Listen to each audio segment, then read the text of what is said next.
Live. Hello. Hello.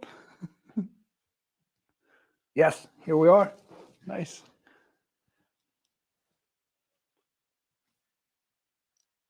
And hello to all of you joining us. I think there's a bit of delay. There's quite a bit of delay. Yeah. Anyways, cool. Yeah. Welcome. Welcome in our live stream. Welcome, everyone. Thanks for being here. This is Toms Rudzinskis. My name is Kenneth and Knudsen, and this is kind of like a launch party for our new album. Exactly. I wanted to congratulate you with the release. It's been a long process, but it's finally done. And we actually got the CDs, and I saw them like for the first time here. Right. Here's the release. Beautiful pink color. Super nice. With beautiful music inside. So yeah, congratulations. You too, man. Yeah. And it's really nice that we found a label. So that's why it took a bit of time. But now we are signed on Double Moon Records. We actually recorded the music 1 year ago, 1.5 years ago. Mm-hmm. Which is kind of cool because now we can do the music again live, but we can also start thinking about even like moving further with the project and creating new music. And we already have a lot of concerts in store, so that's going to be nice. Mm-hmm. Very excited. Yeah. So the launch day officially was today. So this is finally out on all the streaming platforms and on the CDs, which you actually can get, and you can order them somewhere. I need to ask where was it? Where we can order the CDs? Everywhere. You can order the CDs everywhere. You can go to Double Moon Records website. You can see them there. And or you can write us on Facebook. Yeah, that's great. That's maybe even better. Yeah. Maybe not. Maybe even better. If you like us. If you don't, then don't.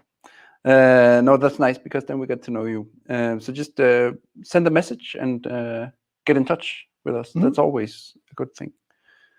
And of course, we'll sign each and every one of them. And then for this release, we also have a concert coming up. Concerts is a bit of a tricky thing when leading a big band because you kind of need 17 musicians.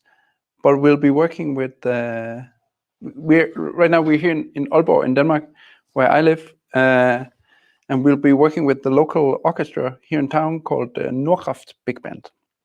It's an awesome band, and they do various projects throughout the year. And this November 1st, we'll be playing with them. You'll be playing as a soloist, and I'll be conducting the whole thing Monday the 1st at 7:30 at a local venue here called Studenterhuset. That's going to be awesome. Mm-hmm. Yeah, actually, we're now in Aalborg, which I arrived yesterday.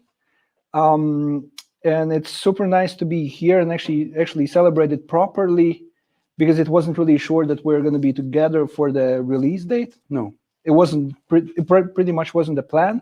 So it's super nice to be here in Aalborg in the beautiful music school where I'm going to be teaching next week. Yes. And we're going to be meeting many people and students, and it's definitely going to be super fun.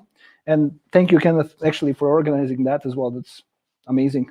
And it's always super fun to be here somehow. Yeah, it's great. And yeah, so we decided to do like a proper launch party, and we just wanted to invite you all for the proper hang. I mean, what better way to celebrate than on Facebook live stream? Yeah, exactly.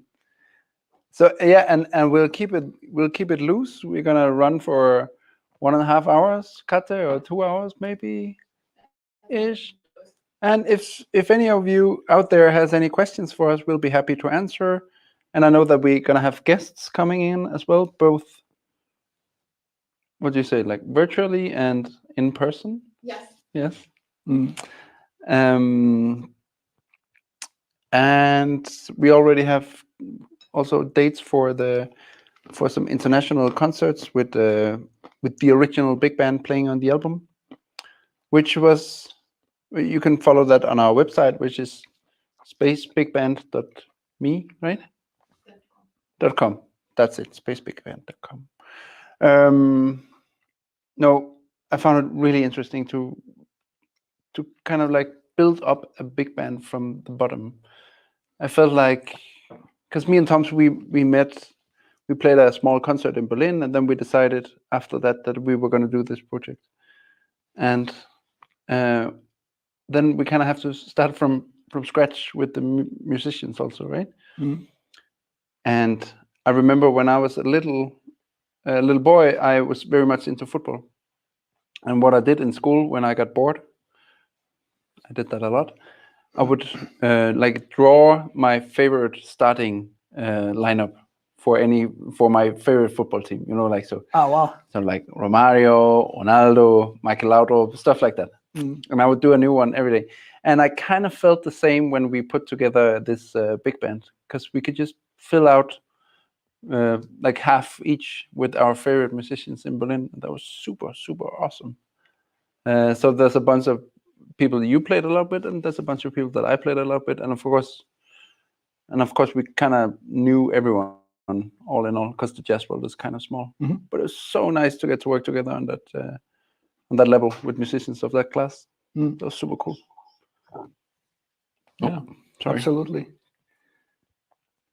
There were some musicians I didn't know. I don't know if you didn't know any of the musicians that I asked. But yeah, mostly I guess like we kind of knew the whole band beforehand. Ish. I think I never played with Ignaz, but of course I knew of him because yeah, it's a motherfucker.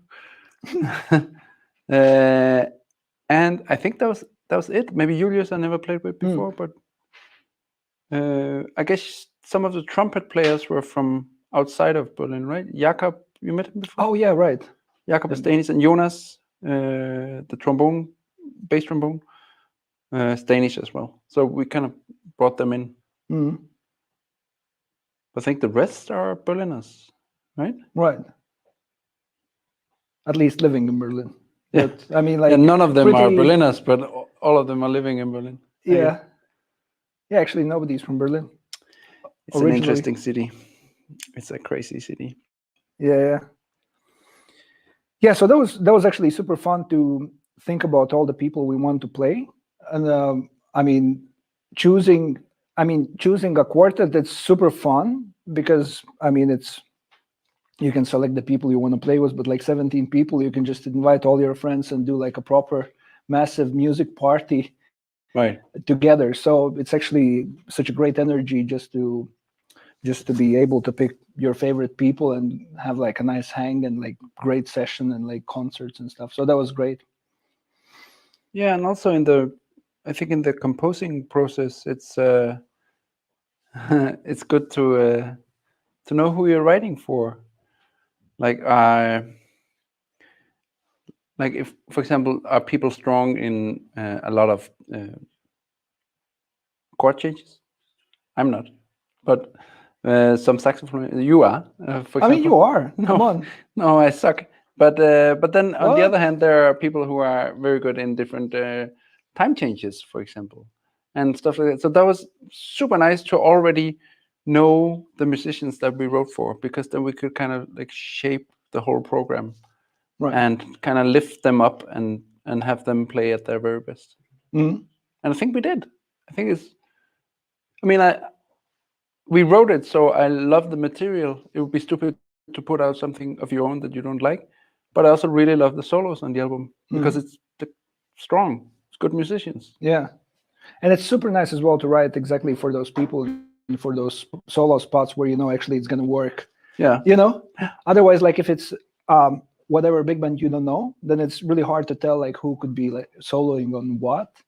But like in this case, I think since we knew all the people beforehand, and it's not like a set big band where it's like line up like for years the same, then it's actually super nice just to like know the strengths and weaknesses of all those players. Absolutely. Yeah. There's no hierarchy either. I have a feeling that in some big bands there may be a hierarchy, like first tenor, first alto, Oh yeah, stuff like that. none of that. No, Yeah, no, not really. It's just a really nice hang. Good guys. yeah. Should we actually name all the people we had in the big band just to say thanks? Yes. Is it here? Can No, you? it's not. That's a good question. I don't want to forget somebody because like it's a lot of people. You do a little quiz. Oh yeah, Okay. mainly for us. Mainly for us. Do you want to do one section? I'll do another section. Cool. We can do that. So should Are we? you cheating now? I'm gonna cheat, man. I just don't want to. Okay. I don't want to be. I don't want anybody to be upset with me and call me afterwards that I didn't mention them. So Okay. just to make sure. All right. Okay. Saxophones. Can I do it? Then you check me. Oh, I know all the saxophone players for Okay. sure. We're sitting pretty close. Yeah. Okay. Dustin Drews, Toms Rudzinskis, Julius Gavlik, Ignaz Dine. Is that Ignaz Dine? Yeah. Mhm. And Leonie Freudenberger. Yeah. Yeah. Bones. Jonas Lind. Andrei Ugolev. Mr. Duncan. And Nils Markon. Mhm. Is that it? Yeah. 4.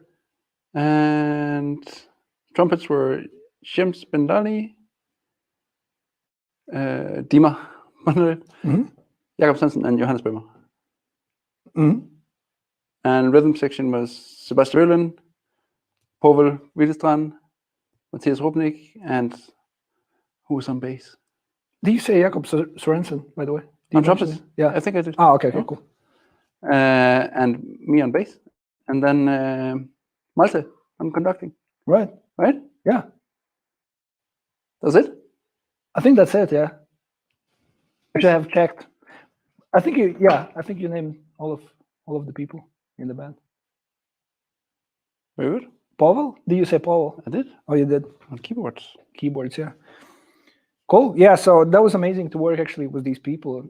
Such such incredible playing from everybody and like super nice feel, I think, for the recording. So that was like super nice to hear actually like this recorded live with a big band, which is kind of rarity.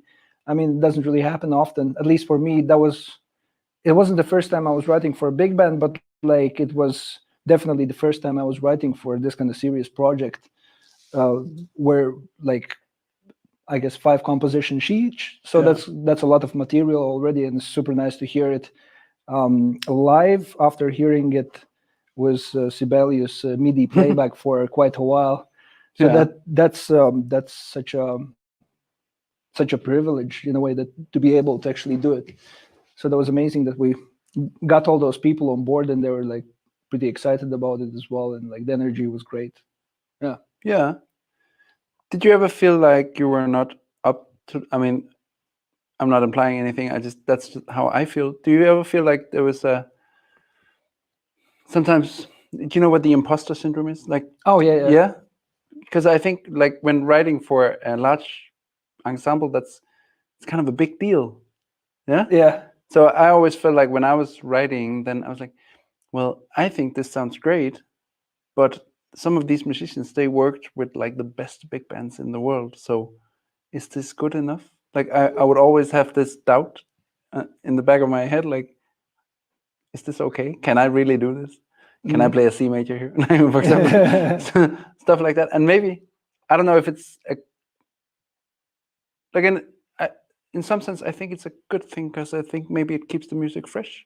That you constantly doubt it, or that I constantly doubt myself. The You know what I here. mean, right? Yeah, the same here. But we'll see. I mean, I like it. I think it sounds cool, and I think it sounds fresh.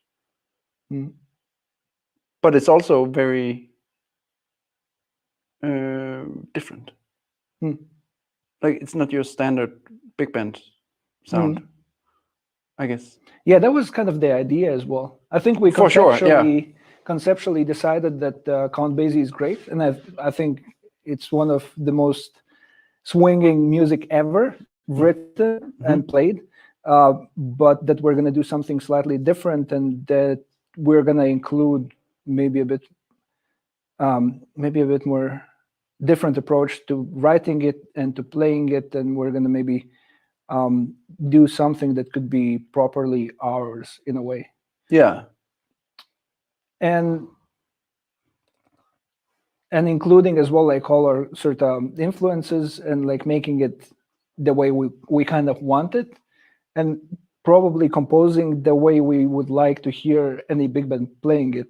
And since at least that was my feeling, that I would like to sort of compose something that is not there really, that there's no really like that kind of sound. So it's like not kind of a nice idea just to compose something that you really would like to listen to in a way. Yeah. And create your own kind of like space and create your own kind of sound. So that was my feeling about it, that we have like the chance and we can actually make it our own. Yeah. In a way. How did you go about it? How did you did you have listening? Did you listen to a lot of albums from other artists before you wrote it, or like how did you find I the listened sound? a bunch. Yeah. I listened a bunch, and it's kind of hard to recall because it was like already like more than 2 years ago. So Sure. So I wouldn't be able to remember them all, but I listened to a bunch of big bands. Yeah. And I tried to figure out what I really loved in different kind of like big band playing, and like in their music, and just try to figure out what's the essence of what I really like, and then try to sort of implement that kind of vibe maybe in my writing, so that it's more like more kind of mine. My idea of big band music. What about you? I mean, did you listen to a lot of big bands before you started writing? Yeah, I initially I wanted to like copy some of the tradition, so I that's a nice question, but at first I started listening to Jim McNeely and Bob Brookmeyer and stuff like that, like really dig into it. Man, Jim is incredible. But then I got frightened, because then the imposter syndrome hit me. Then I was like, I can never do stuff like this. I need 40 more years of studying this stuff before I can. And then I kind of like moved into other directions and started to find big bands that are more in the vicinity of music that I actually listen to. So I listened a lot to the Miguel Zenón Big Band. That's a really nice recording from Newport Jazz Festival. It's super cool, like on video. And then there was a woman who lived in Berlin. I think she lived there just before I came, Anna Weber. Oh yeah, she plays tenor. And now she has a big band in Brooklyn, and I checked out her big band. It was nice. It was kind of like the same deal, like new approach. And tried to.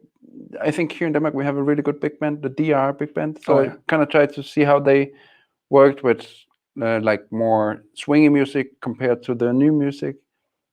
They just did a new album with this Norwegian tenor player called Marius Neset. Oh yeah, and that's super hip. That music, right? So how and I think he did all the arrangements for that big band also, and that's really interesting. So stuff like that, like how to incorporate new things inside the music.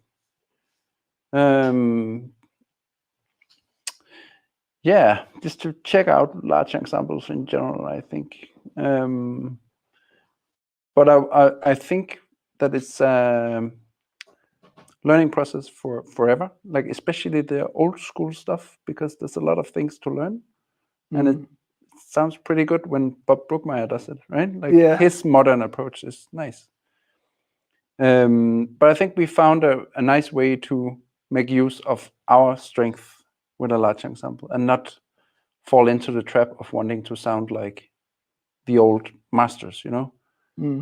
Because I think if you want to do freshly composed music and want to sound like Count Basie, it's going to be a failure no matter what, because it's impossible, right? So it's nice to have a fresh approach to these things. I think that helped me a lot.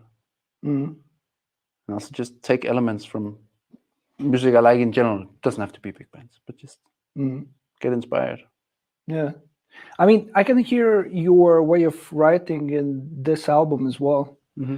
So it's not like totally and completely new thing. No, yeah. So there's like your signature and your handwriting is all over the place. So that's actually nice because you're actually playing on your strengths as a composer, because you've been writing for like a really long time. You've been writing for a long time. And you can just implement the same kind of sound or similar kind of sound in the big band writing. And like once you hear it played, then it's obviously like much broader kind of sound. But generally, the essence might be similar to what you do already. So yeah. So that was great. I don't think you tried to copy Jim McNeely that much. No, I mean, like, exactly. Yeah, no. So I think you succeeded in that. Good job. Yeah, good job. And I mean, it's absolutely great music. But yeah, I think like this kind of like stylistic kind of tendencies, I don't think you can really fake them. No. Yeah, it's maybe a bit of a disaster if you try. Yeah, and also, I mean, that's a tricky road going down that, but also I think if we want to copy American music, we kind of go away from what we're born into. Do you know what I mean? Yeah, absolutely. So that would have been stupid. And also I think I don't find it that interesting. I mean, I like the music, but it's not ours. I would like to create modern European jazz music for big band. That would be cool. Right. Yeah. I mean, there's a bit of sound. There's a bit of sound in Scandinavian jazz, I guess, as well. So there are like different schools, and there are like different. Sure. I mean, there's some tendencies in, I don't know, French jazz. French jazz, yeah. Manouche? No. Oh yeah. Yeah, absolutely. Can we? There was a question, Kate, right? Or? Yes. Yeah.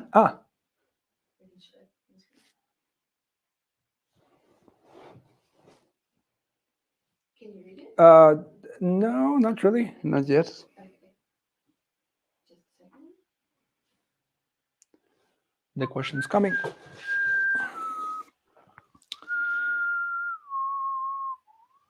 So the question is. Yeah.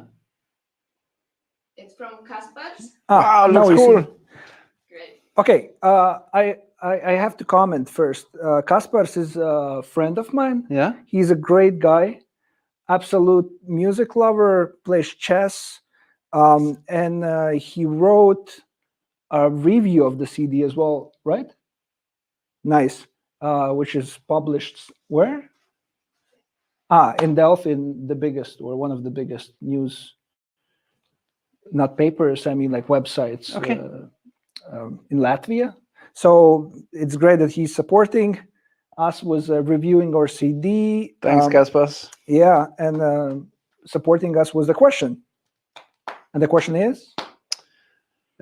Congratulations. If there would be a possibility to play a gig in Cosmos, would you do it, and how you imagine that? So I guess by Cosmos he means like outside, like in space, right? Yeah. Yeah, I would be afraid to go, to be honest.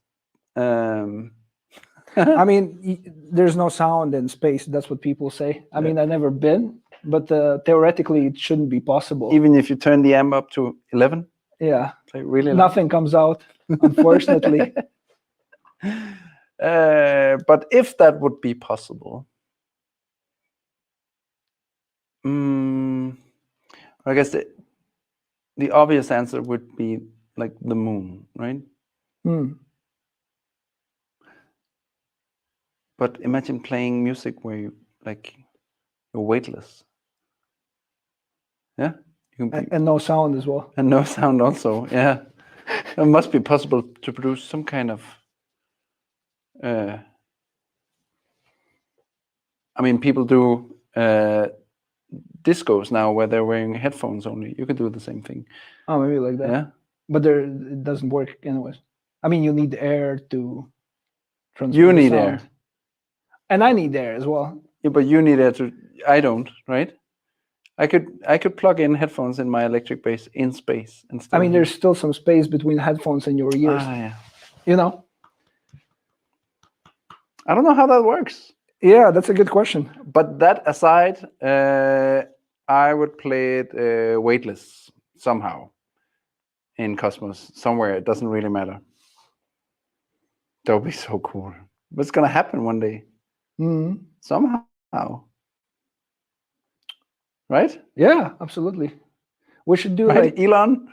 Right? Take us. we could maybe like get a gig in his spaceship lounge or something. That would be pretty killing. Like in a cosmic hotel or something. Mhm. Lounge. That would be amazing. Like in the space station lounge bar. Imagine I don't know how long it's gonna be. We have no idea, right? But imagine in 50, 100 years that the trip to Mars, like you kind of have to stop somewhere just to get gas or Yeah. get coffee. Take a leak. And they have a hotel, and that's where you play. So you get like a hotel gig for half a year Yeah. on the way to Mars. Incredible. You just told me you had a hotel gig for a month in Tbilisi. Oh yeah. So the same thing, just on the way Exactly, to Mars, yeah. on the first stop on the way to Mars. Incredible. Yeah, That would be great. awesome. Yeah, so I would vote for like spaceship jazz club lounge place. Yeah, that's a bit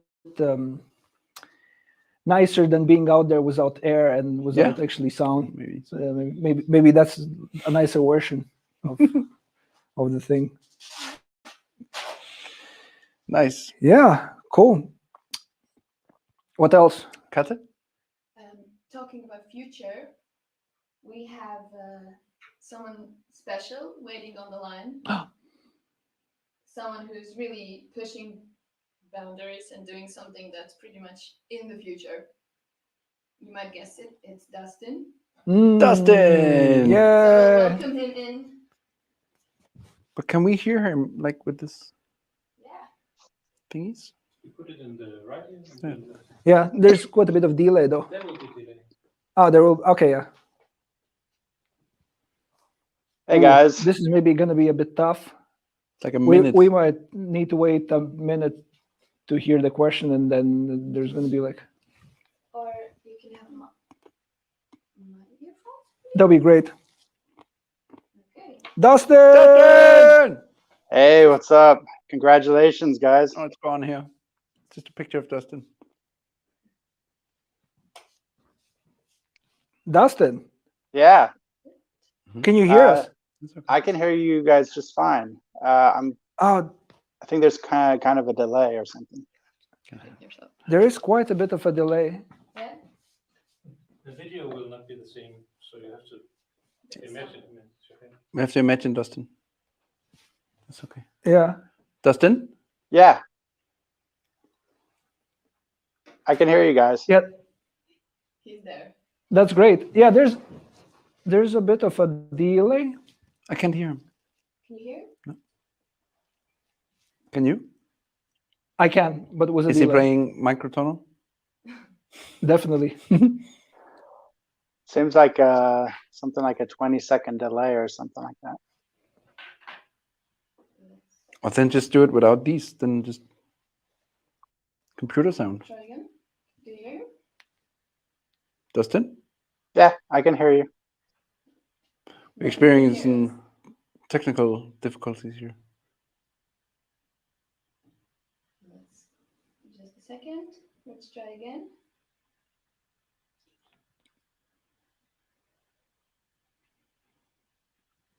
Oh, we got disconnected.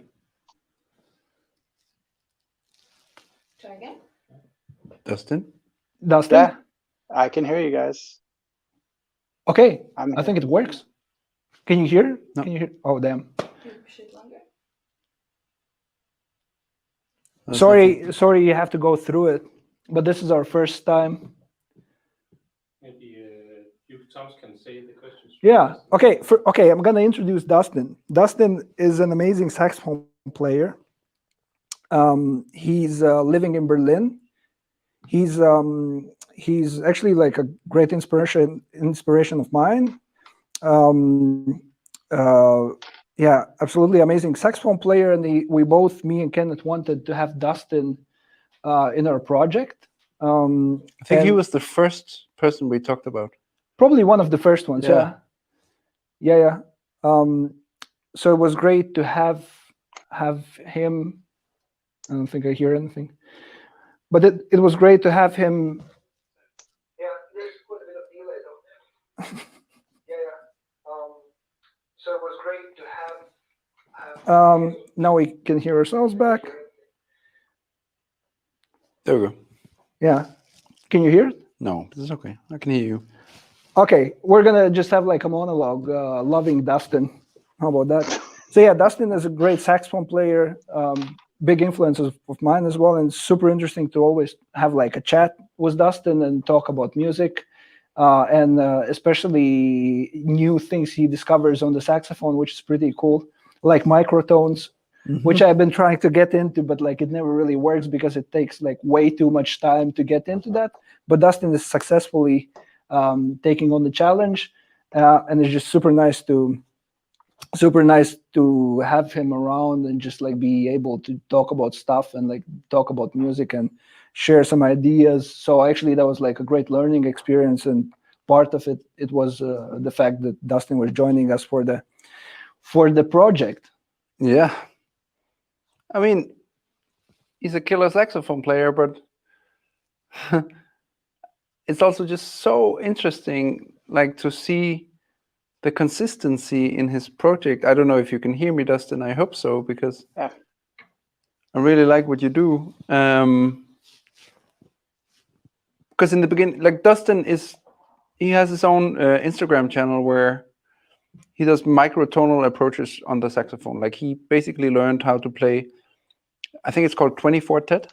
So instead of splitting the octave into 12 notes, he's able to split the octave into 24 notes. So it's even further than what I have to be a little careful, but when we're talking, for example, Arab music, they have microtones as well. But that's also part of a phrasing thing, right? Like, so one microtone belongs to one tetrachord, for example. But Dustin actually managed to be able to just split the octave into 24 tones. And that's incredible. I never heard anything like it before. Oh, maybe it exists, but yeah. So, but maybe let's Dustin explain what it is that he's so good at.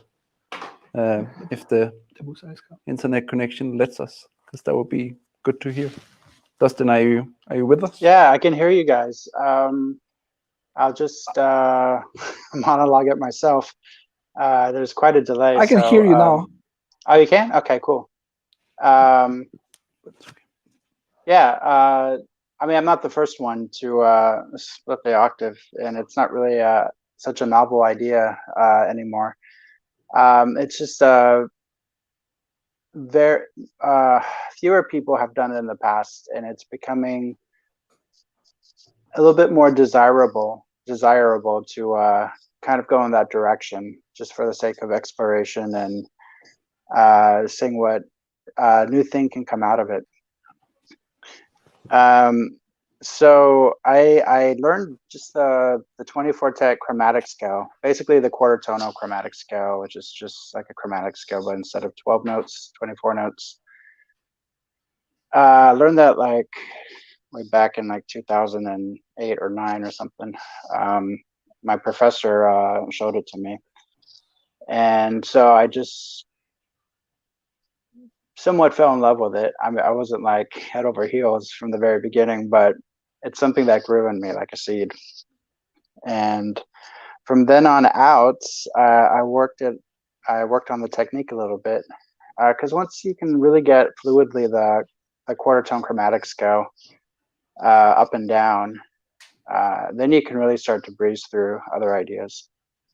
And so I I kind of developed more of a passion for quarter tonal music specifically. I mean, there's quarter tonal music falls under the umbrella of microtonal music.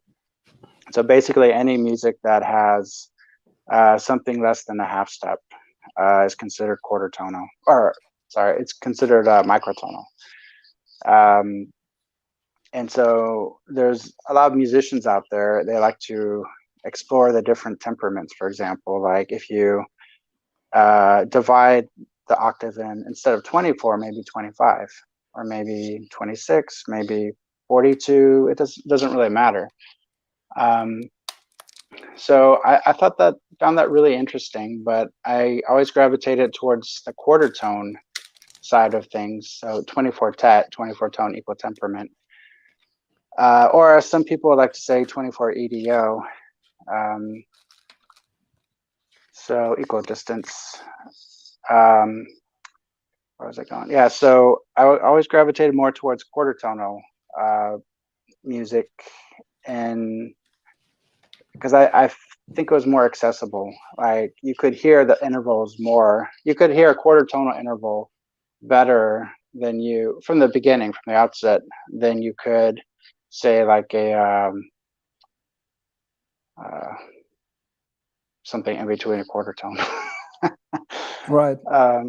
So yeah, and so I started to develop an approach to improvisation where I can sort of blur the harmonies, so to speak, via quarter tone approaches.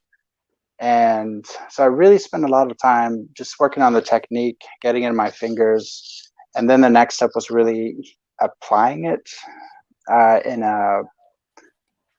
a more popular sense, like for example, like I was never too attracted to like the very abstract approach of microtonal music.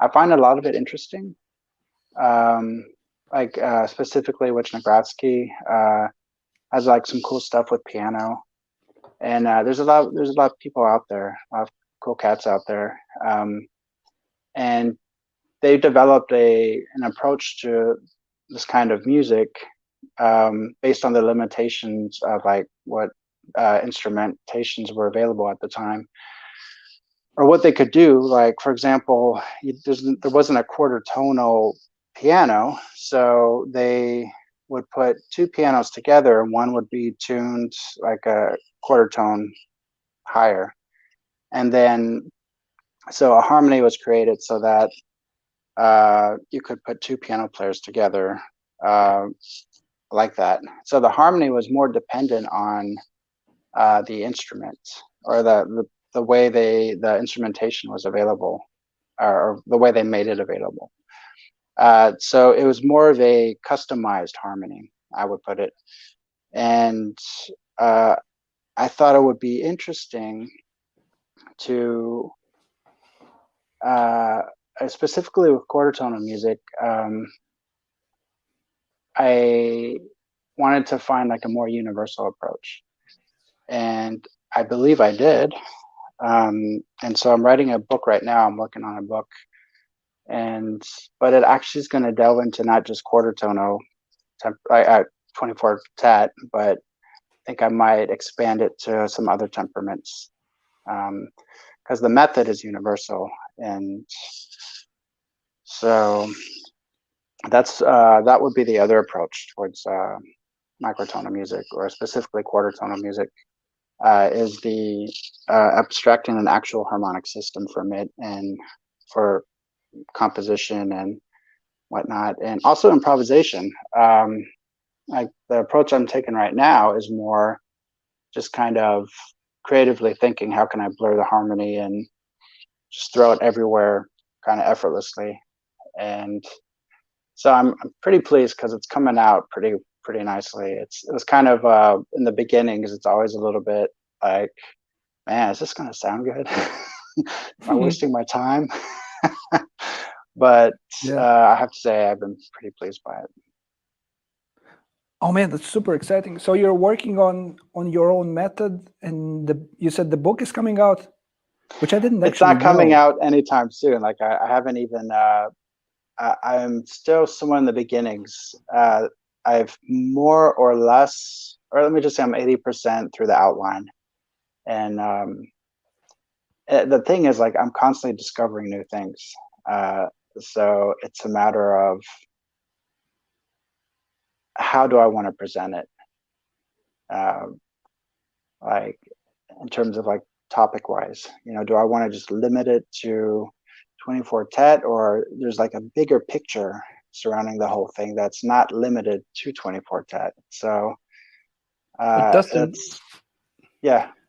if it's not 24 tet, then what is it? Can you just give a brief introduction to like what other options do you have? Oh, however you want to divide the octave. On the saxophone. Oh, well, I mean, you can actually, on the saxophone, there's a lot of fingerings. And there's saxophone players out there, they've definitely delved deeper than I have in terms of microtonal options on the saxophone. Up until now, I've really only had the desire just for quarter tones, and because I think there's so much you can do with that alone. And anything else at the time would just probably overwhelm me. But there's cats out there who have really taken it to a name that comes to mind, a cat named Philip Gerschlauer. He's written a book too about like microtonal fingerings, and it goes way deeper than quarter tonal. And so, but and Steve Lehman maybe, or yeah, I'm not sure. I'm not sure. A whole bunch of names aren't really coming to me at the moment, but for the present time, I've just been focused on like quarter tonal fingerings. I mean, for me, that's enough for right now. Sure. But I'm sure I'll delve in deeper at some point too. Because the thing is, like, I think you hear the intervals more, or maybe the intervals become more obvious when you are able to hear even more, even smaller intervals. You know? So it's like maybe I'll hear quarter tonal intervals even better if I go even smaller than that. So I don't know. But with what I'm working on right now, it's more than enough. Yeah, actually, that would be interesting. Can you actually now, after playing it for a while, do you hear it better, or do you actually practice ear training with quarter tones as well? Or because I think that's probably the most difficult, or one of the most difficult parts is actually hearing it. Because like playing it, it's like a combination on the saxophone, but hearing it and like hearing different intervals that are not like the third, but it's like 1/4 tone above third or something. So 1/3 and a half, hearing that kind of interval, that's probably pretty tough for Westerners. Yeah, it's a challenge. It's not as tough as one might think. It's kind of like if I asked you to, if they're like, say, a C major chord, and I asked you to tune your C, you know, you would know right away if you were like in between C and C sharp. Like, so one way to kind of develop an ear training approach to it would be just to say, like, if you go from F to F half sharp to F sharp, back to F half sharp, and then F. So it's like da da da da, something like that, and you just go do it back and forth. You'll start to hear it, the interval, more. And yeah, definitely in the beginning, it's like just like it just melts into the next interval, and it's maybe hard at first to distinguish, but once you get it, it's not so difficult. Like and yeah, if you come up with ways to practice it, and it makes itself more obvious over time. I have a stupid question. Do you think it's do you think there's a tendency among saxophone players to do stuff like this because it's so how do I put it? Like, for example, on the bass, I would move my fingers in one direction to play microtonal, right? But I have a feeling for you, it's like there's a system to it. So you have, let's say you have F is like this, right? Or whatever. Yeah. Oh, yeah. And this is F sharp. That's pretty good. So going to F, so going to F half sharp, you would do a totally different thing, I guess, right? Well, I mean, there's fingerings for every note. Exactly. So yeah. So it's easier to put into a system the small intervals that are hard to hear. Yeah, but you know, it's not chromatically. Like they're fingerings on the saxophone. Some are awkward, some aren't, and it's just a matter of muscle memory. You do it enough times, and then it becomes muscle memory. Like now I'm finally to that point where I can just spit them out. I mean, I always want to be even better from where I'm at, but they can just come out right now. There's something else I'm going to say about that. But I mean, that's one of the only instruments where you can do that, right? You can do it like on clarinet. You can do it like woodwind instruments. You could do it. I mean, I imagine, I guess for string instruments, like if, you know, like for fretted instruments, like if you add additional frets, then you can see it right there on the board. But I guess there would be more of an ear training thing for fretless string instruments, for example. Yes. I'd imagine. But you know, it's all getting your ear accustomed to these things, like to the intervals. You know, like we're accustomed to a major third in 12th tet, even though it's not perfectly in tune. So it's like a lot of the intervals, like in 12th tet, or you know, what we do normally, they're not really perfectly in tune. So yeah, so what was I going to say? It was something with, yeah, you just learn the fingering. It's just muscle memory, really, muscle memory. Oh yeah, okay. And it is still ear training though, because even like in regular chromatic scale in 12th tet, like if you know, as a sax player, you'll know that like if you play D on saxophone, it's going to be sharp. So a lot of it you have to lip down anyways. You know, like a lot of the notes on a lot of the I'm going to speak mainly for sax. You have to sort of use your ear to tune, and then it's all kind of relative anyways, depending on what key you're in. You have to kind of use your ear to tune anyways. So it's not like the normal fingerings on saxophone aren't necessarily perfectly in tune either. You know, a lot of it is just using your ears.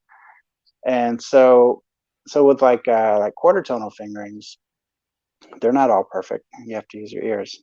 And depending on the saxophone, one quarter tonal fingering might work better than another.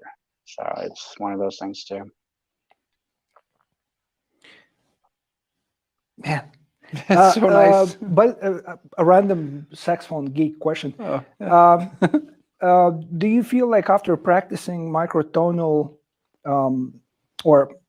microtonal scales, do you feel that your hearing improved in terms of like pitch? Are you hearing pitch better? Meaning that like if you're playing this D, which is slightly sharp, that actually you hear it better than you used to?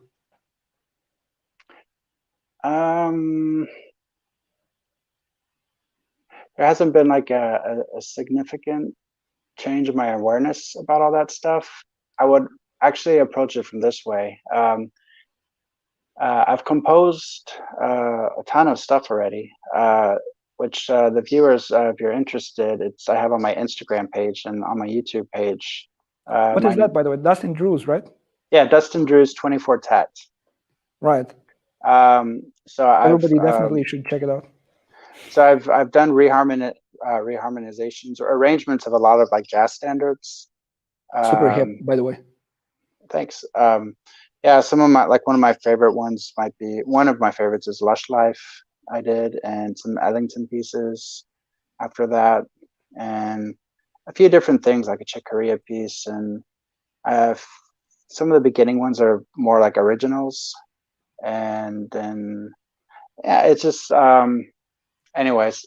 So I have maybe almost 100 videos now of like some of the works I've done, including like improvisation stuff. So doing that and hearing the harmony of 24 Tat has actually enhanced my awareness a little bit more about when I listen to 12 Tat, or regular music, what we listen to, Western music. And I have like these moments where I can hear like the music that we normally listen to is suddenly sounding like a temperamental music rather than something that we've just been growing up with our whole lives. Like I can hear a distinction a little bit more, and like the quality of 12 Tat, because I've now listened so much to quality of 24 Tat. And so that would be something that has sort of opened up for me. Nice, man. Hey, it's super interesting. I'm afraid we need to move on, but it was so good to have you on board, and I hope we can meet soon. Oh, one question. One question. Okay, relating to the Space Big Band recording. By the way, thanks so much for being part of this project. That's absolutely incredible. Thanks for having me. think, yeah, we definitely had you in mind when we did this project because for sure. It's super nice to have you be a part of it. And I was wondering about this recording, if you had a chance to listen to it. That's question number one. And what do you think about it? And what do you think about the whole process, recording, playing concerts, rehearsing? Did something stick out?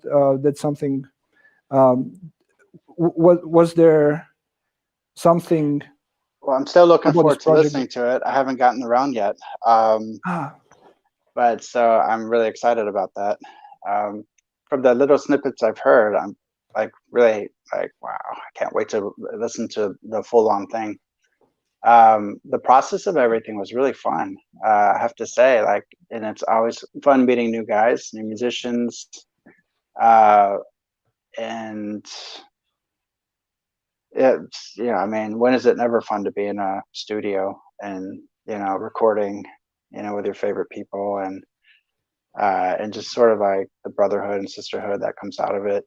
And it's cool to hear like what other cats are up to, like what are they working on?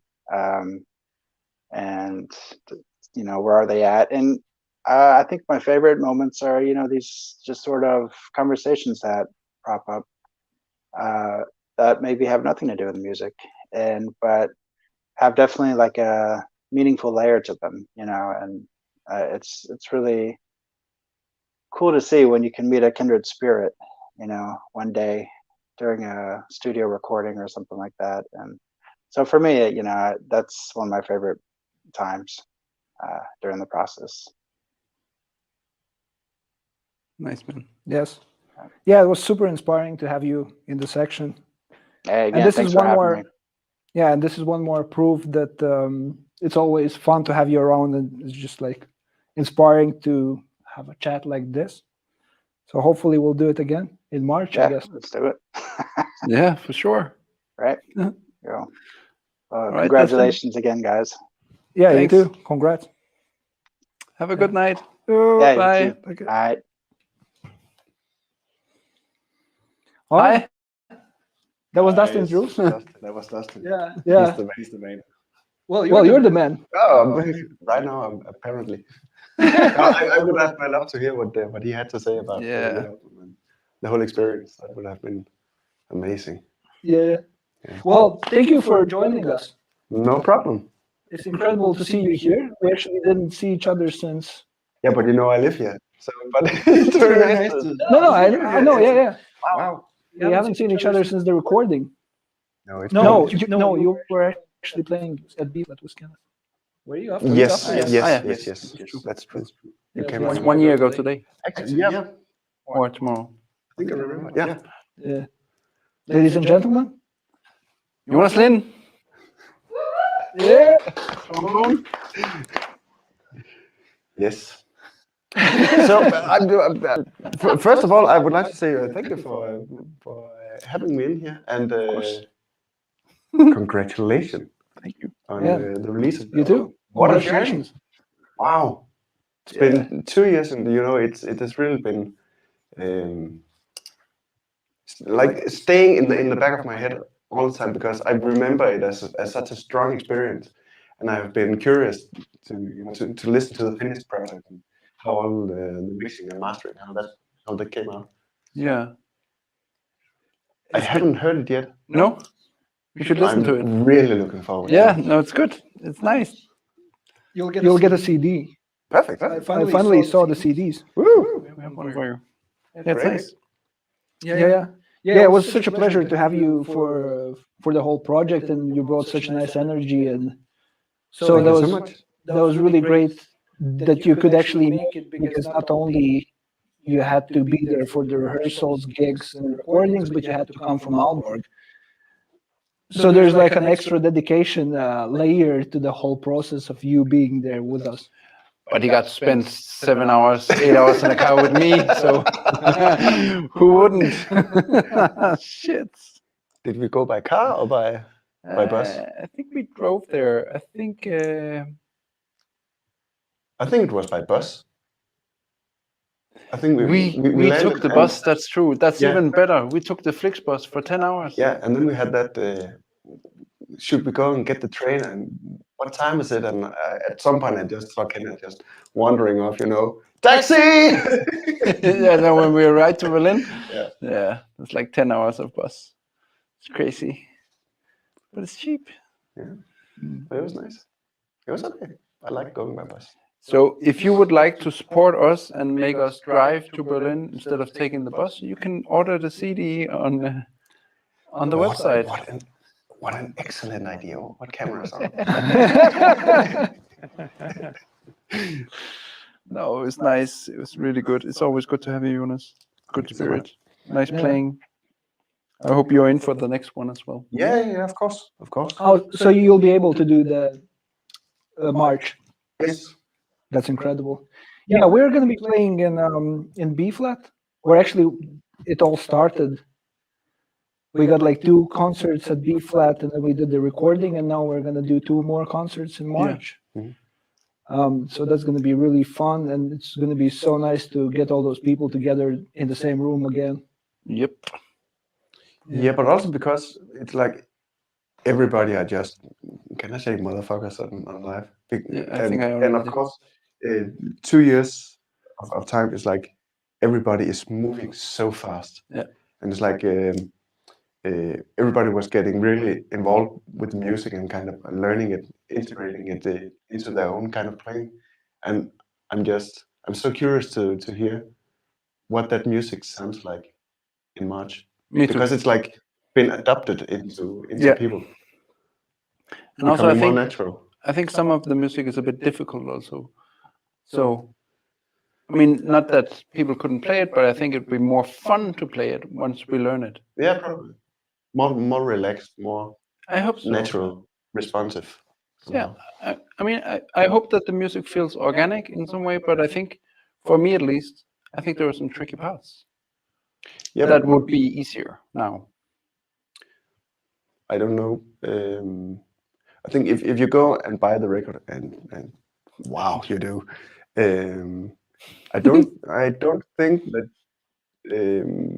you're going to have like a complicated listener experience, and that's really what I think is the beauty about this.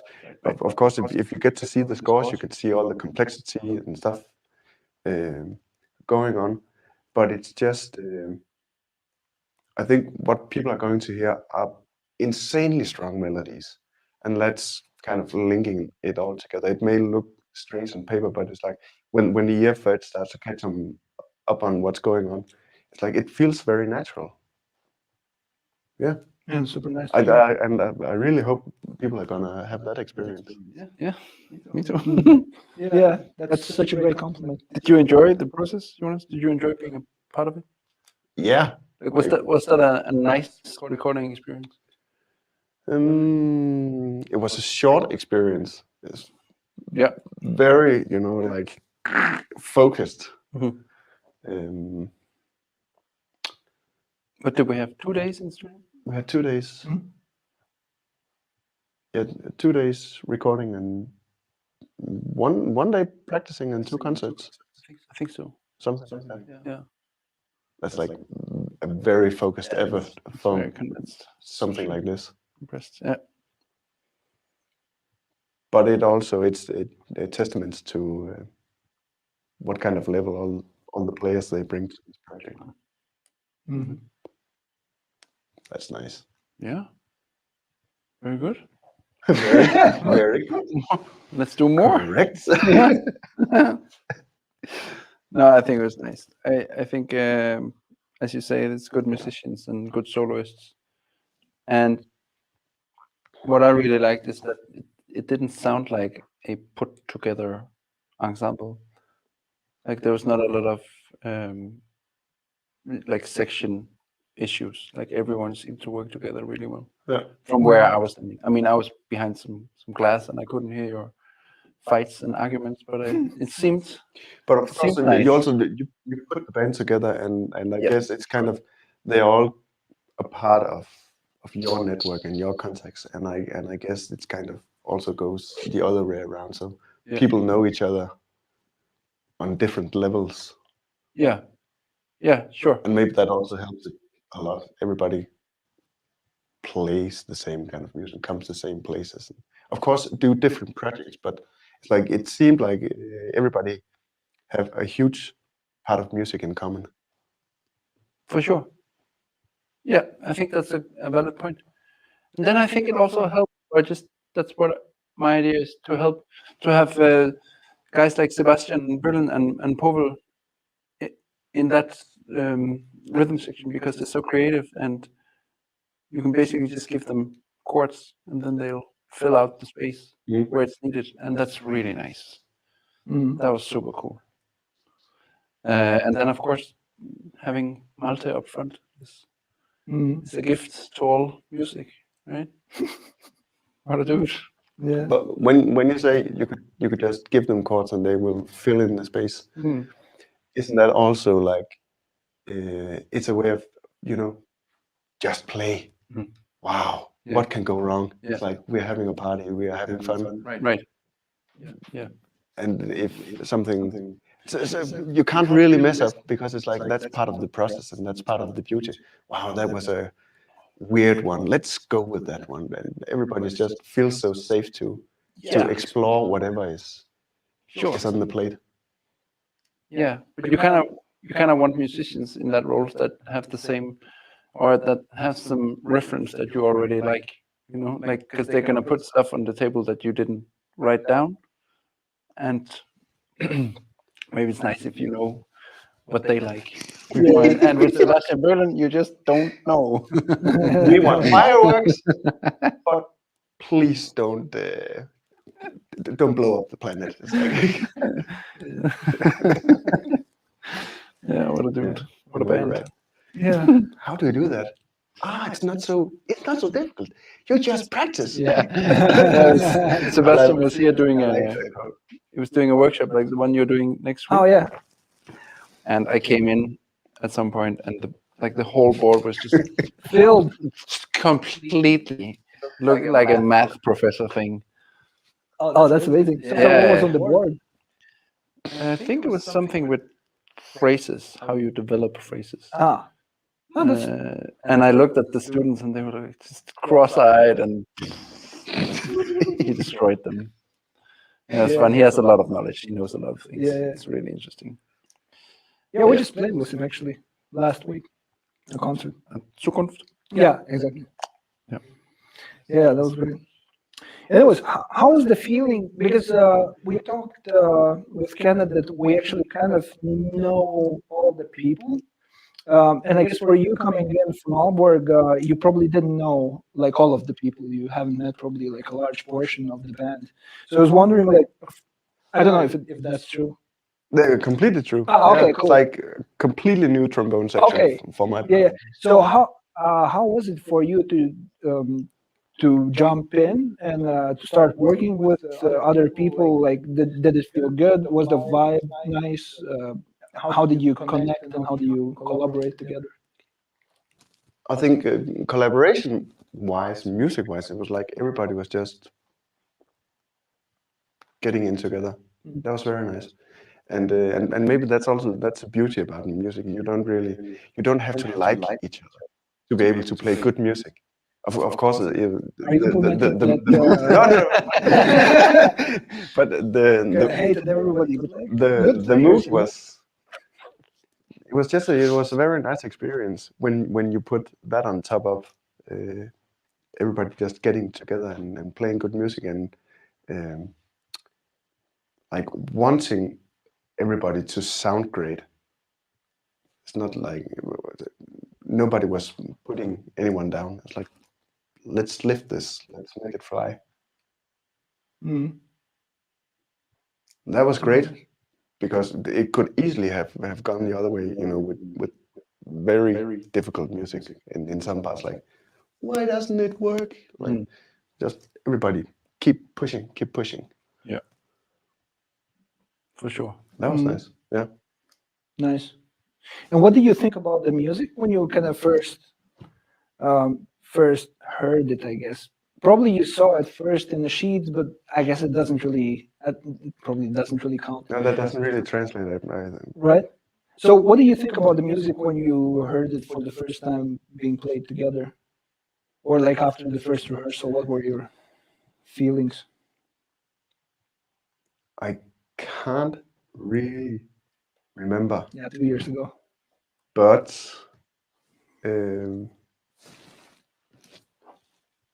it's like every time I had the experience with working with Kenneth, it's like when you get the sheets, you always get a little nervous. but we have played so much together now that I know that it's like tiny locks you need to unlock, and that sets the whole music free. So it's like everybody just needs to figure out which way we are going, and then the energy starts to come out. And when you feel that energy, it might not be in the first hour because everybody is just trying to do the math. But it's like when you start to feel the energy, wow, then it kicks in. Then you just go with it. And I love that experience. So I know that in the beginning it's always a little bit frustrating, but that's how it is. It's like accepting this is the way we are working with difficult music. Mm-hmm. It's so funny. Speaking of that, I think you were there as well. Actually, that was the day we met, Tom. We had a rehearsal in Slot with I had this large ensemble with 12 people. And then I brought my drummer from here, Matthias, and we had a rehearsal, and it didn't sound good at all. The music was too difficult. And then I remember after the rehearsal, he was like, "How the fuck do you keep so calm? This sounded really bad. We're not ready for tonight." And I told him, "Man, we just read through the music now. These guys are professional. Just wait." And then when we got into the concert, we blew off the roof. It was super nice. And I think that's how it works. Like when we're working like with you guys, for example, that you introduce the music at rehearsals. You kind of get to know it together. And then you are a professional musician. So of course, when you show up at the gig, you burn. I can definitely attest to that you're the most calm person ever in super stressful situations. Well, remembering all the, I don't know, maybe I forget all the hate. No, but I mean, like, when we were traveling as well, like, and missing all the flights. Oh yeah, that was a fun day. Or actually, all the flights got canceled. Like, it never, not that you didn't scream at all, but you didn't even, like, seem to care too much. Well, what can you do? I mean, exactly, that's the thing. But that's a good quality to have, to trust the process. Well, there was a funny, it was not funny, but there was a situation where I almost lost it because we had to fly to Riga from Berlin in the morning, and that flight got cancelled. and then they put us on a flight to Vienna at night, so we can make a flight from there to Riga, so we could play the gig. That was okay. I mean, it sucks to fly so much. But then on the flight to Vienna, the flight attendant came to me with a big smile and said, "I'm so sorry, sir, but we're a bit delayed, so you're not going to make your flight to Riga." So we waited for a day in the airport in Berlin, flew to Vienna, and we had to stay there without anything to do. That was annoying. So we lost the gig. Yeah, we lost the game. But what can you do? I mean, if there's nothing you can do, there's nothing you can do, and then you just stay as calm as possible. And if there's stuff you can do, you do stuff. Yeah. Right? Exactly. I mean, like, it's easy. It sounds easier than probably it is for many people. Yeah. Sometimes me including. Right. But another person that is very calm, maybe the calmest, most checked out person that I know, is our dear conductor, Mr. Malte Schiller. The professor. The professor. And I think Malte made a little video that we can show here in the stream for us. Yeah, we had a conversation with him. Oh, you had a conversation? Yeah. Was it no, before yesterday. Ah, cool. So we got to talk a bit. Very good. Yeah. Let's watch that now. Yeah.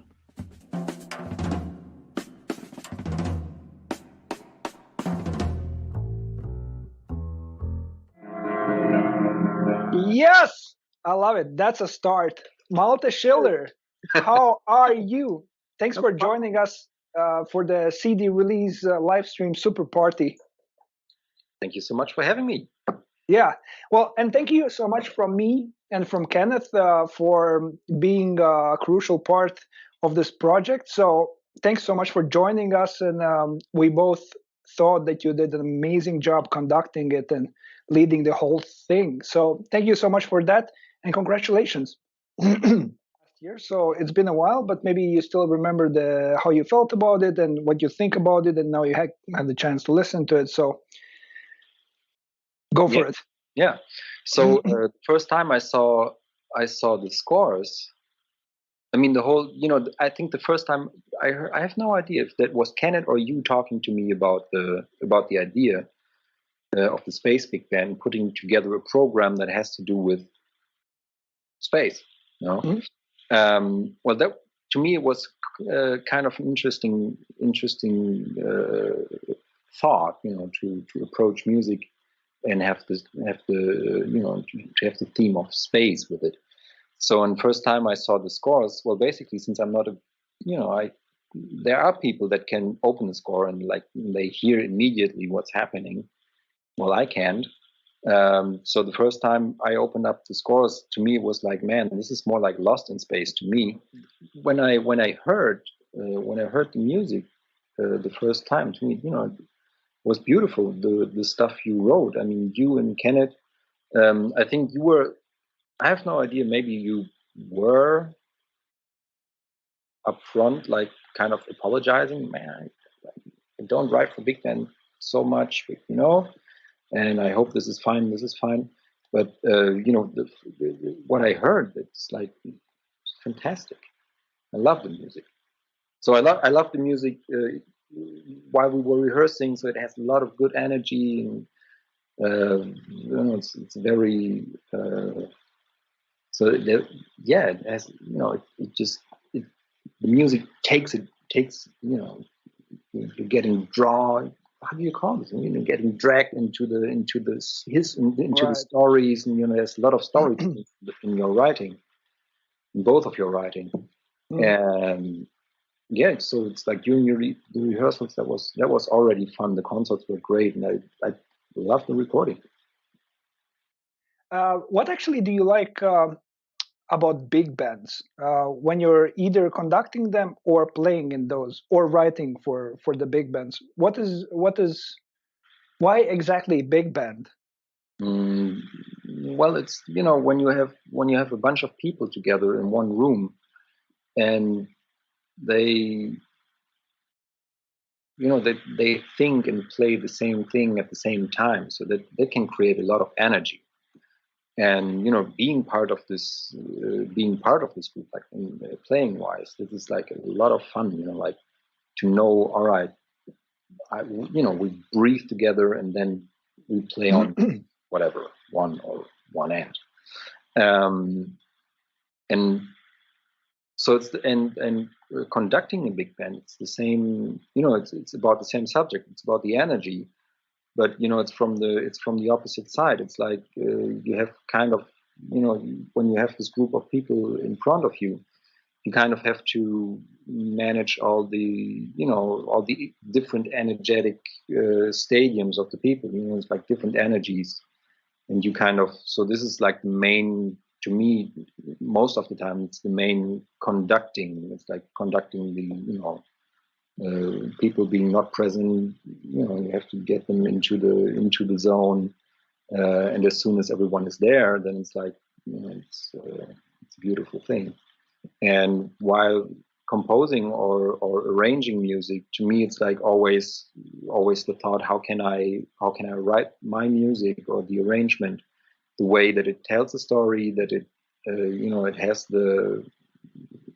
keeps the listeners on the edge of the seat. Not talking about like, it doesn't need to be like super fancy special or whatever, but it's like to have a clear message, to have like the overall, or like an overview about the energetic flow of the song, create sounds that are like that kind of also might create a physical feeling while listening. Yeah, beautiful.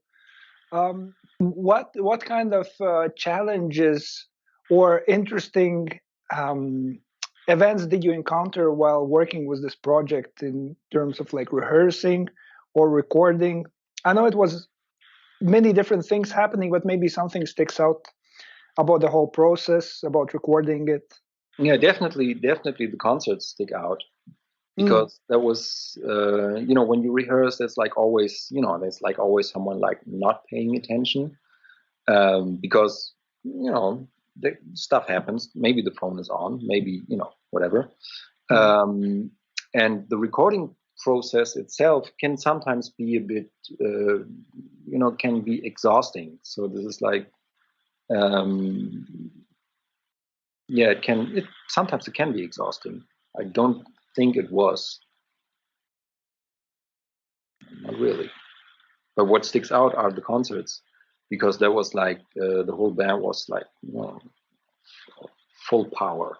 That was beautiful to be in front of the band and like getting all the energy from you guys.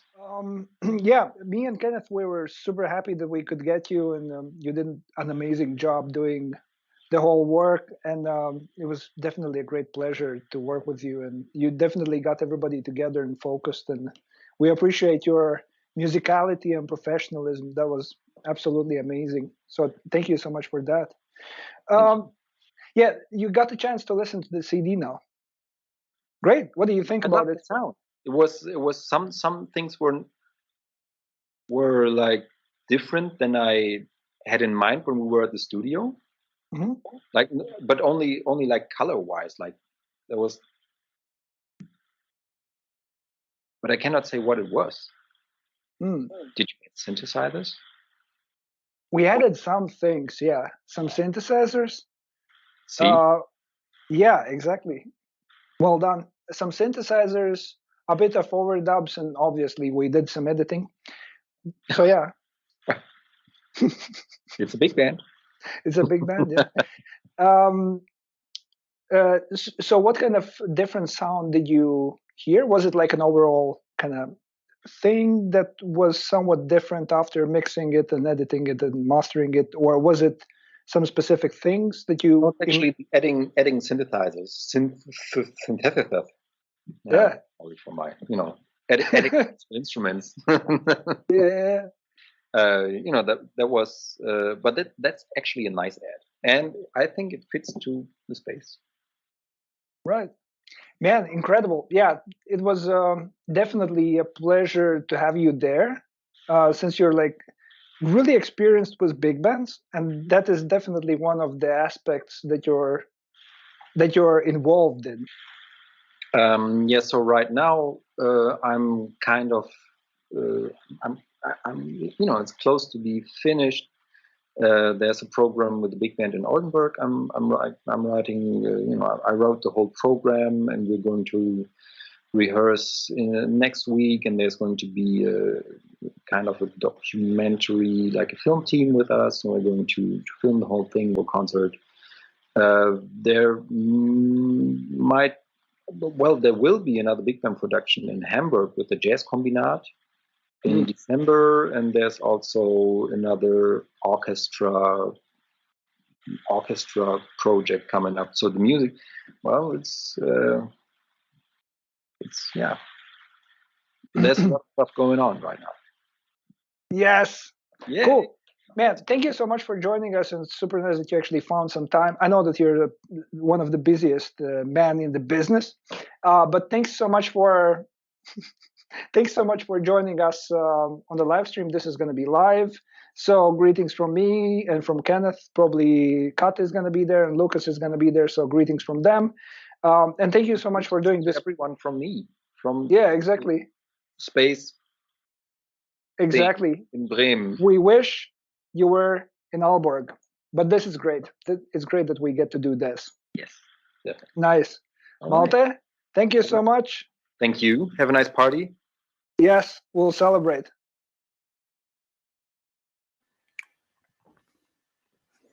All right, we're back. Thank you, Malte. Yeah. Well. And now we're live with an astronomer from Latvia. Yes. Yeah. Absolutely. Toms Sabulis. Oh yeah, Toms Sabulis, who is an absolute pro in his own field, and I think it's so nice. I think it's so nice that we actually got in touch with him and that he's up for it. He's taking photos as well of space, and he's actually doing it right now. So we're actually catching him at the right moment, and it's super nice to have somebody who knows probably more about technical details about space for sure than we do. Yes. Yeah, to support some of the things we wrote about. Mm-hmm. Hi. Hey. I'm excited to be here. Cool. Yeah. Well, I think we're talking English, but Toms is from Latvia, and he's absolute pro, as I said, astronomer, taking photos of space, and we did this project together with Kenneth Knudsen, themed around space and about different things found in the space. Mm-hmm. I did more music about the Earth, and you did more music about space and different events in the space. Yeah. So we might have a few questions about that. And thanks so much for joining us. No, thank you very much for inviting me. I'm glad to be a part of this. Oh man, Toms, where are you right now? Right now I'm in Salacgrīva. For those who don't know, it's up north in the in Latvia, and it's a great place for astronomy because there's not a lot of city lights. Therefore, it's quite dark, and you can take images of quite faint objects. And that's what I'm doing right now. Can you show us how you work? I would be glad to do that, but it's it's totally dark. I can ask my friend to give me a light. Great. It's very difficult what you're doing. So, going on outside, the camera, I cannot rotate it, but yes, here's my telescope. Oh, and it's actually raining. Is your telescope gonna be fine? It's it's actually really good that I went outside, because otherwise my telescope would be full of water. Right. Okay, this is a bit unplanned, but you know, astronomy, there is nothing that is certain. Therefore, it's all a part of the process. It's like jazz music. Exactly. Are you taking pictures of anything specific, like a specific part of the cosmos right now, or? Yes. Right now, well, I was taking photos of the Elephant's Trunk Nebula. Well, for context, the image that you have on your album cover, it's the Great Orion Nebula. In short, it's one of the most photographed objects in the night sky, because it's the closest star-forming region, as it's only 1,300 light years away, and it's actually visible to the naked eye. And I think it's a great choice for your album cover, as the nebula shown in the album cover is a stellar nursery. I find you to be like a musical nursery, creating new rhymes and new musical pieces, and with lots of room to grow. So in that context, I am shooting the Elephant's Trunk Nebula, which is also a star-forming region, but it's a bit further away, and it's mostly composed of interstellar gas and dust floating around space and creating new stars. Very cool. Listen, Toms, I want to ask you, because one of the bits on the album is called "Arrival on Mars." Yes. And I have no idea if that's possible at all. Did you dig into that? Is that actually a thing? Because people keep talking about it, and is that in the near future? Are we actually going there? I mean, I know they sent unmanned missions there, but is it a thing? Yes. Well, actually, for context, the thing that you mentioned was unmanned mission to Mars. In my opinion, it would be even harder to do, as the latest mission that was hosted was the Mars 2020 Sorry, mission. I think we lost you. 2 seconds, Toms. Sorry for that. Am I here? Guys take them out. They drop out of the computer. So either you keep Oh, we have a delay. Is it possible to get rid of it? Wait, we'll connect again. Hello. Hello. Okay. It's okay now. Okay, it's okay now. Yeah. Okay, great.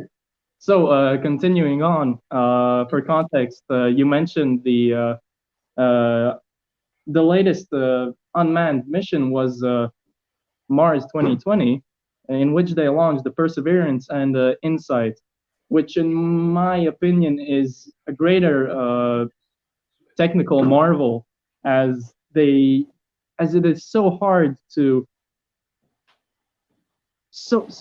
engineer everything to be so perfect and still work under the harsh conditions of space, and especially during like launch, because when a rocket is launching, there's a lot of vibrations and sounds, and everything can just tear apart, and it has sensitive equipment on board. Therefore, it needs to be like properly engineered, as well as the Insight brought us insight, as a matter of fact, on how a drone would fly on Mars, which is technically it's the first flight humans achieved on another planet.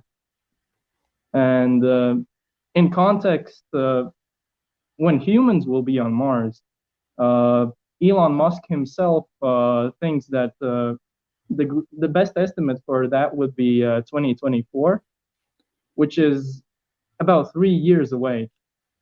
So it's like, it's not even the near future, it's tomorrow. Right. And do you think it's possible personally? Personally, I think it's, well, without a doubt, it's totally possible, as we have accomplished things that are much, much, much more difficult. So bringing humans to Mars is just means adding more mass to something that we've already done, and we can just do it better. All right, but there's something about the landing process, right? Because there's a time delay and you can't control anything, right? You have to engineer it from here. Yes, well, that is the thing about unmanned spacecraft, is the further you go away from Earth, the more delay it will have for control. For example, if you wanted to land a rover on the moon, for example, then it would have a 1 second delay. You would go forward by 10 meters. It will go 10 meters forward only after 1 second, because the information has only 1 second to reach it. So it has to be smart, meaning it has an onboard guiding algorithm, which is basically a pilot, but pre-programmed. God If that damn. makes any sense. Yeah, of course it does. But that problem is eliminated if there's astronauts on board, right? Because then they can. In that case, yes, but I think it would be mostly it'll be just like in commercial air flight. I think it will be 50-50. Like a pilot would be there to check out if everything is okay and going well, but there's always a robot that will be checking everything all the time and making sure that everything's going well. Right. Okay. Yeah, incredible. I heard you're actually going for a competition these days. Yes. Yes. When is that happening? You're representing Latvia, by the way, which is pretty amazing. Yes, there's a competition for astronomy and astrophysics. It's an international competition, and this is the first year when Latvia can participate, because previously Latvia couldn't participate, but now it's been added as a guest. So that's how I feel on this show. I've been just added as a guest, and I'm extremely happy to be here. Yeah, it's a pleasure to have you here, and thank you for joining. So when are you going for the competition? The competition is on, I think it was around the 14th of November. And here in Latvia, we have this COVID crisis again, when we have to stay indoors, and that will end at the same time when the Olympiad will start. So it's kind of it's perfectly timed, so I could say. Yeah. Well, good luck with that. I mean, it's a big deal, I guess. First year. Thank you very much. Also, listen to your album, and about Arrival on Mars. I first thought that the album could be just a great background track to study, but I found after I tried it, I found it quite hard to study, as I was just taken away by the rhythm and the melody, and I was just vibing along and not doing my work totally. That's a nice compliment. Great. Thanks, man. What is your own music taste? What do you listen to when you don't, of course, listen to our album over and over again? Well, lately I've been enjoying jazz rap. It's mostly just a combination between hip hop and jazz that is meant to like represent the roots of hip hop and how it started, and just mixing it in with jazz elements. And simply something to put in the background. But when jazz and blues is done good, it's not something to put in the background. Right. That's my opinion. That's a nice quote. Yeah. Yeah. Yeah. By the way, a question: how hard it is to take photos of space? I mean, probably you have to have like a really good telescope and a camera, right? I mean, that would be a start, I would imagine. Well, my imaging telescope I bought when I was in 7th grade, so it's quite a long time ago. But I'm still surprised how I managed to pick such a beautiful telescope. It's actually very it's not very expensive for what it is, but the hardest part comes to actually gathering all the light, because during the night, if your telescope is positioned at your imaging target, because the Earth is rotating, it will slowly drift away. So you need to have a system that compensates for that, and that system usually costs quite much. It's like 4 times as expensive as my setup when I first bought it. So I decided to go the DIY route and spent 2 to 3 years putting together and seeing what works and what doesn't, and just simply experimenting with components and putting everything together. And finally, only recently, it just started working, because they're just like in spacecraft, everything has to go perfect. If there's one simple thing that goes wrong, the whole image is ruined, and there's like no point in trying at all. So it's quite a process. And moreover, about getting actual exposures for a good image, you need to gather a lot of light, which means taking long exposures, of course, tracking the object across the night sky, and taking a lot of these exposures. And once they are taken, you add some calibration data, which is basically finding out how your camera impacts the light that is coming into your telescope, and like taking away the noise, and also stacking the exposures together, which means, like, if you were to take 30 10-second exposures and stack them together, it would effectively be 300 seconds.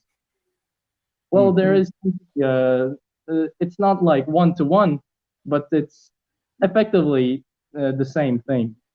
So what we as astronomers do is gather a lot of data, a lot of light throughout multiple nights, and compress all of that data into one single image, which is quite a process. But when it's all done and dusted, it's simply wondrous.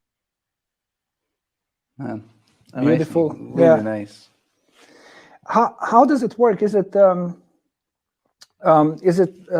hobby for you to take pictures of it, or this is a basis for you as well to further study phenomena found in cosmos and universe? Well, at first I thought it was more of a hobby, and I was actually going for astronomy to study, but I found out sooner or later that there are no bachelor programs available for astronomy.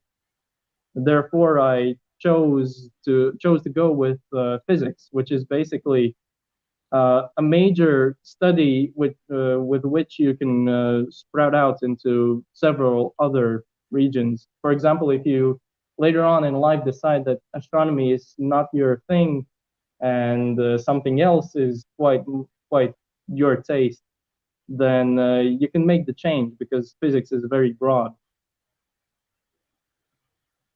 And that's why I'm studying physics right now. Mm. All right. Toms, I just want to ask you, because we were asked earlier tonight if we could choose to play a concert anywhere in space, where would we go? And we didn't really know we didn't really know where. But if you were to choose a place to go in space, just to check it out, and let's say that everything is habitable, like you can live anywhere you wanted to, where do you think the most interesting this place would be in space?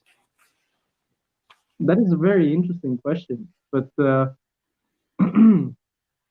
if we were shooting for something that is something that is a bit more realistic, I would say in between the gaps of the Saturn's rings, which is quite a beautiful place, as you could see the Saturn in its entirety, and also its beautiful rings.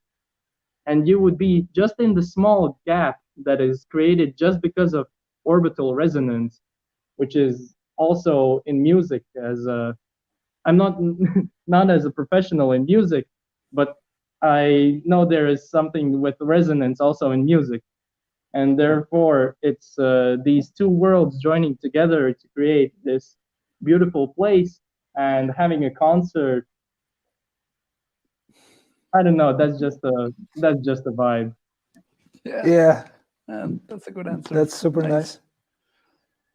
All right. Well, cool. Thank you so much for joining us. It definitely was a pleasure to have somebody who's actually like on a daily basis related to the cosmos, since it was like our theme for this CD. So thank you so much for beautiful insight, and good luck in the competition.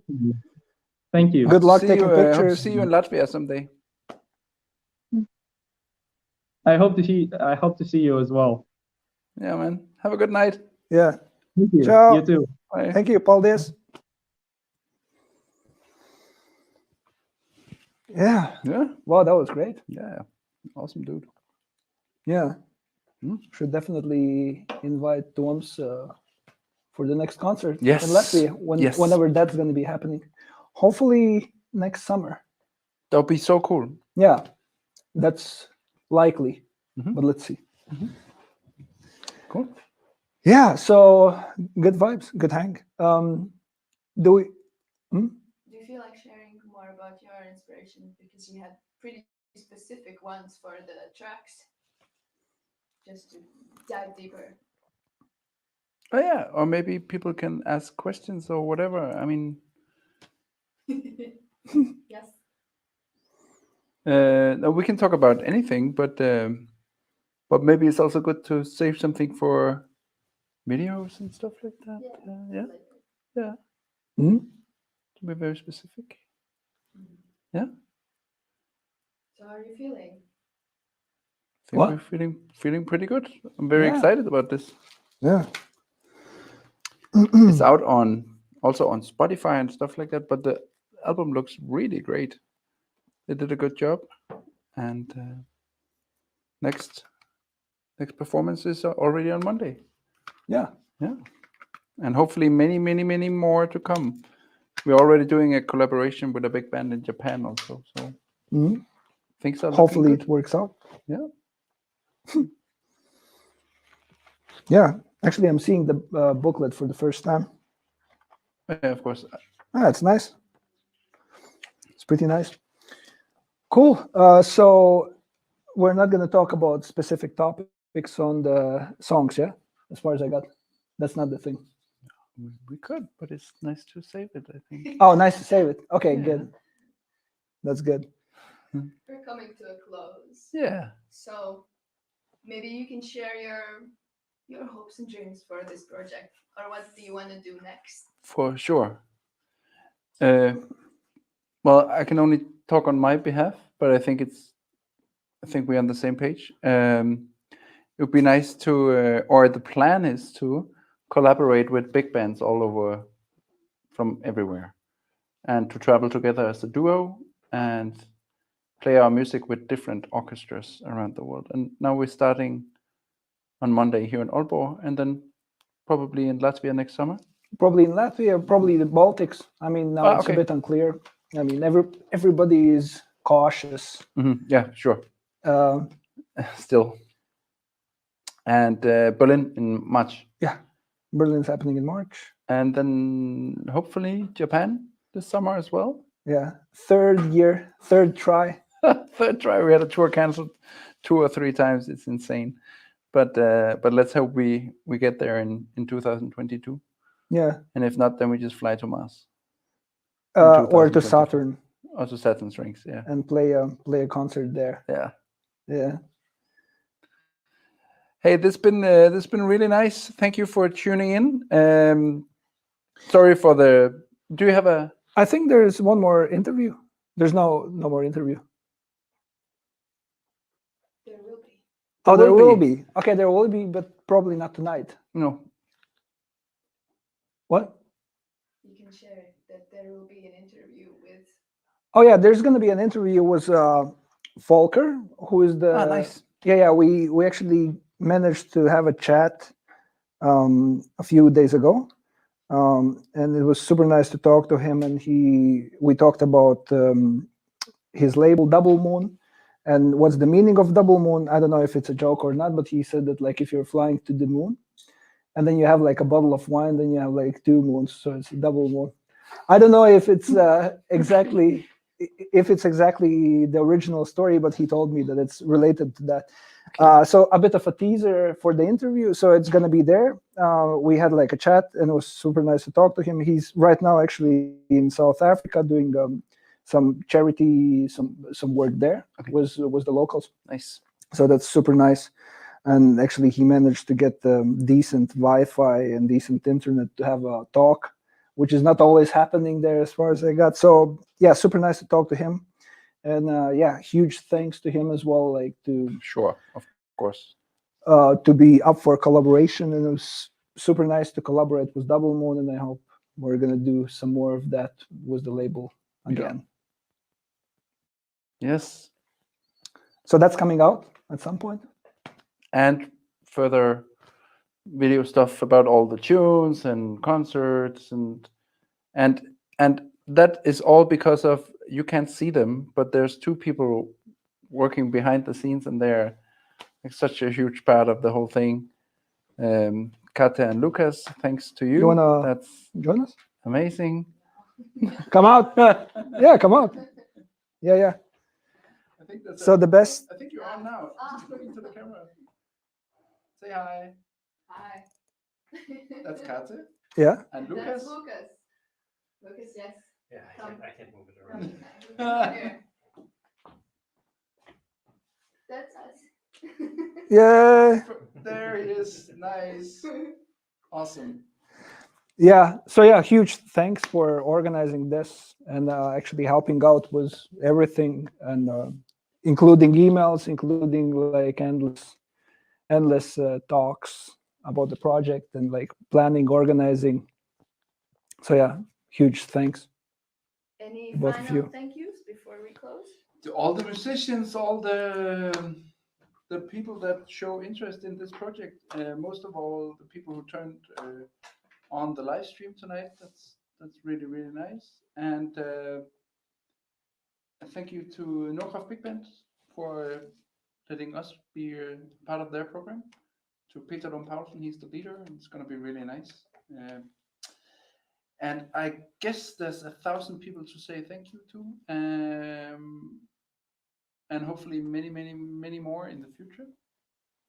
Future collaborators, but yeah, musicians, team behind, label, venues, clubs, Toms who joined in tonight, Jonas who was also here, and Dustin Microtonal Grooves. Yeah.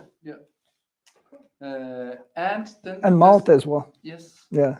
And then I think there's a thing we forgot to mention, that in 2 hours something very, very important is happening, right? I think someone has a birthday. Ah, okay. At midnight, right? Because you have so many things planned for me, I never know if it's a gig or if it's a rehearsal that we talked about or anything else. We have a rehearsal at midnight. Yeah, I have no idea. I'm late for a gig or something of that Yeah. kind. That could be true as well. No, I think someone has something for you right here. Ah. The happy birthday song, right? Yes, sure. With you. You start it. You're the conductor. Happy birthday to you. Happy birthday to 43. you. Happy birthday, dear Toms. Happy birthday to you. Ah. And many more That's people so sweet. online as well are wishing you a Yeah. happy birthday in Cool. a few hours. I think we're gonna go for some drinks, maybe, if you're up for it. I know that you're a busy man. Yeah. You're a busy man. We're here basically on a vacation, so we. Yeah. Yeah. Okay. Cool. We don't have any responsibilities till Monday, so we can definitely. Oh man, this is so sweet. Hey everyone, have Yeah. a good night. Thank you for tuning in. Oh, are they? No. Is it? It's Do you have a lighter? 43? No. Do you have a lighter, or this is? Fire alarm. Yeah. Oh, that's. 34. Yeah. What a young man. See you in shows. See you in shows November 1st. See you online. Hit us up.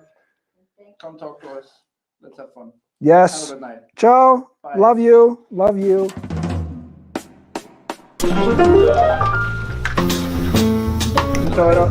Nice to hear that voice with you two guys.